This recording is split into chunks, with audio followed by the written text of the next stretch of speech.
There's an image that keeps repeating through history: the starving poet, the tortured musician, the misunderstood artist sitting alone in some dim apartment with cigarettes burning down beside them while they turn their suffering into something beautiful enough for the rest of the world to admire from a distance. We've always been fascinated by people like that. There's something strangely seductive about pain when it's attached to meaning, especially artistic meaning. The idea that suffering deepens a person, that sadness makes someone more perceptive, more real somehow, more capable of seeing things that ordinary people can't. You can see it everywhere historically. The Romantic poets practically worshipped melancholy. Lord Byron built an entire persona around an emotional chaos and self-destruction. Vincent van Gogh became almost mythologized, not just because of his art, but because of the suffering attached to it. Even now, people talk about tragic artists with a kind of reverence, like pain itself became evidence of depth. And maybe part of that comes from the fact that suffering does change people, not always for the better, but it changes them. It forces self-awareness, reflection, introspection. Sometimes it creates sensitivity, sometimes wisdom, sometimes art. So this attraction towards melancholy isn't entirely artificial. Humans have always tried to make meaning out of pain because pain without meaning is almost unbearable. But I think something changed when the internet arrived, because social media didn't invent romanticized suffering, it industrialized it. I did kind of nurture a fear earlier on in my career that if I ever wasn't truly miserable in my personal life, would I be able to write? Didn't make this album to win a Grammy. We didn't think it would win anything ever. We wrote an album about depression and suicidal thoughts and climate change and being the bad guy, whatever that means. What used to belong to mostly poets, musicians, isolated subcultures, now exists at the centre of ordinary daily life, especially for young people. And the strange part is that suffering online rarely looks ugly anymore. Not completely. It's aesthetic now, curated, colour graded.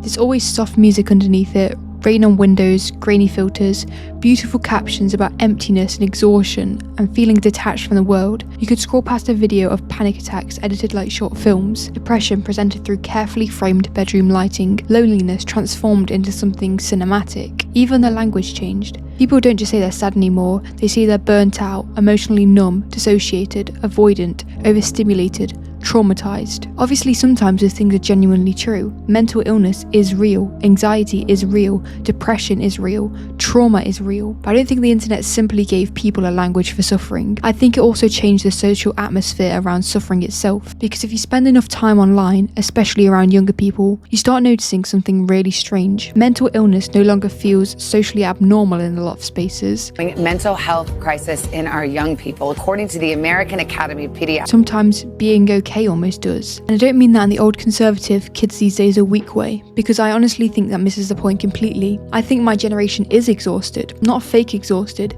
genuinely exhausted. We grew up during economic instability, climate anxiety, social fragmentation, constant comparison through social media, declining community, declining religion, information overload, algorithmic addiction, and a world where every terrible thing that happens on Earth gets delivered directly into your pocket before breakfast. Our parents had stress, but we inherited permanent psychological exposure. There's a difference. Previous generations could disappear into ordinary life more easily.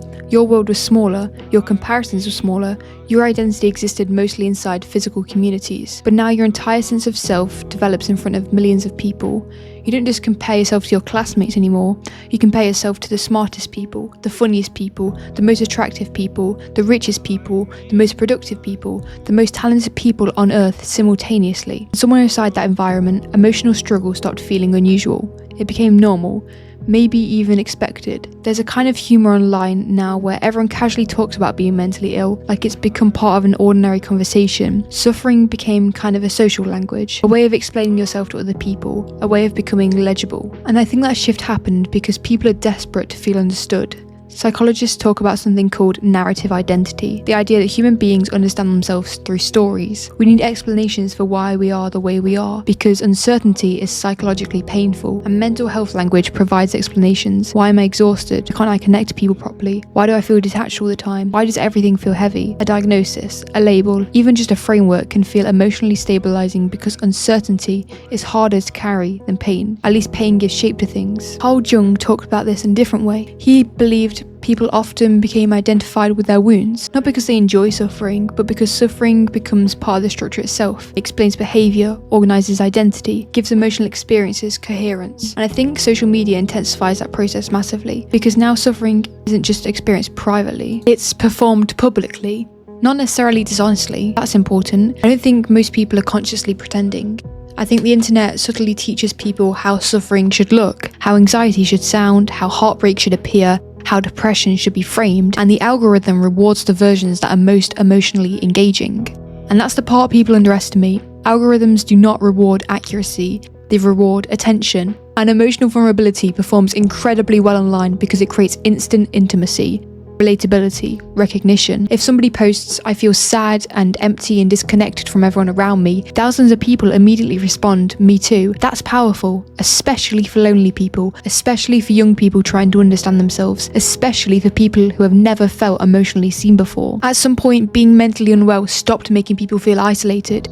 It started making them feel understood, and that changes the psychology around suffering entirely, because historically, mental illness carried stigma largely through isolation. People hid it, suppressed it, felt ashamed of it. Now there's almost an inverse dynamic online sometimes. Suffering creates community, it creates identity, it creates belonging, which sounds positive at first, and in some ways, it is positive. People should feel less alone.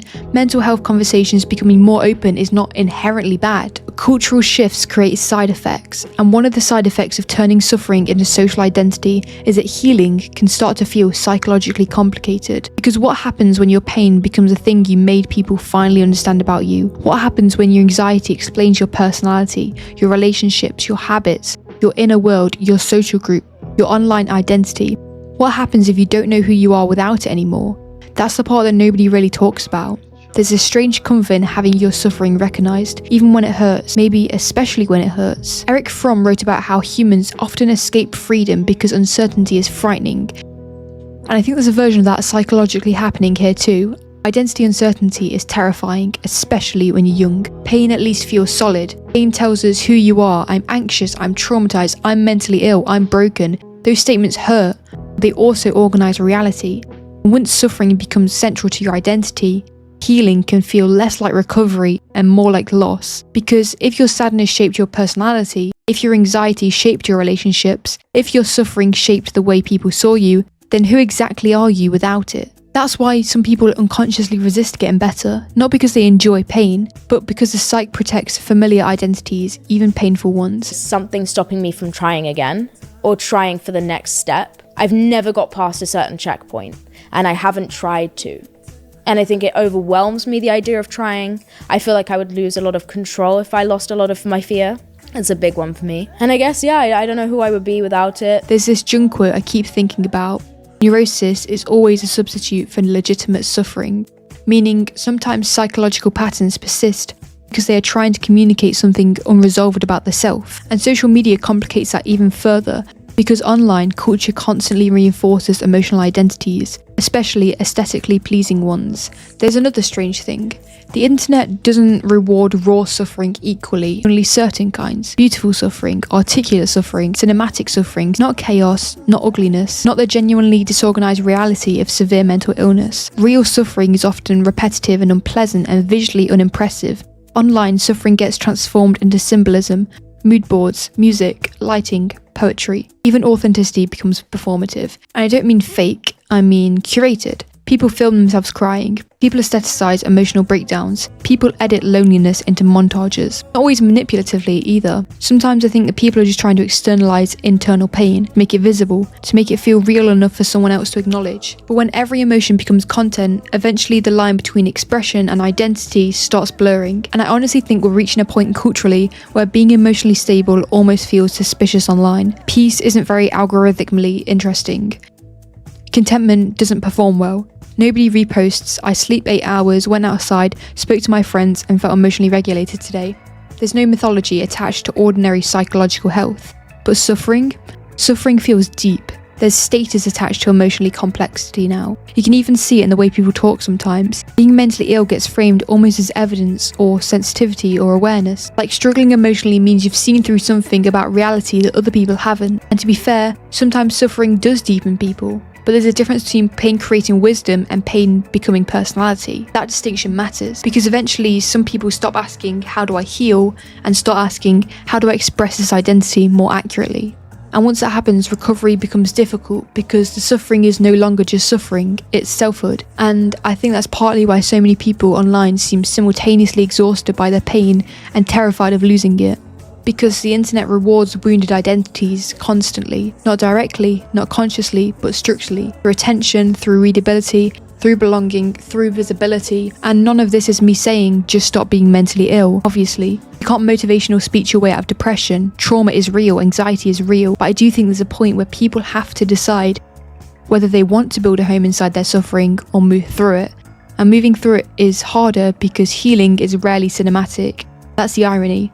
The internet made suffering beautiful, but healing is usually aesthetically boring. It's repetitive, quiet, slow. It's going to sleep earlier, replying to the texts, leaving the house, eating properly, letting people care about you, taking medication consistently, going to therapy even when you don't feel profound afterward, trying again and again and again. No dramatic soundtrack, no poetic montage, just gradual reconnection with ordinary life. And maybe that's why healing often feels emotionally underwhelming compared to suffering online, because suffering gets mythologized. Healing usually doesn't, but I think there's something important hidden inside that, because maybe the goal was never to become an interesting broken person, maybe the goal was just to become a whole one. And I think a lot of people, especially around my age, secretly need permission to believe that life can exist beyond the identity of being unwell. Not because your suffering wasn't real, but because you are more than the worst thing that's happened to you, more than your diagnosis, more than your trauma, more than the version of yourself the algorithm learned how to reward. At some point, you have to stop asking whether the pain makes you interesting and start asking whether it's making your life smaller.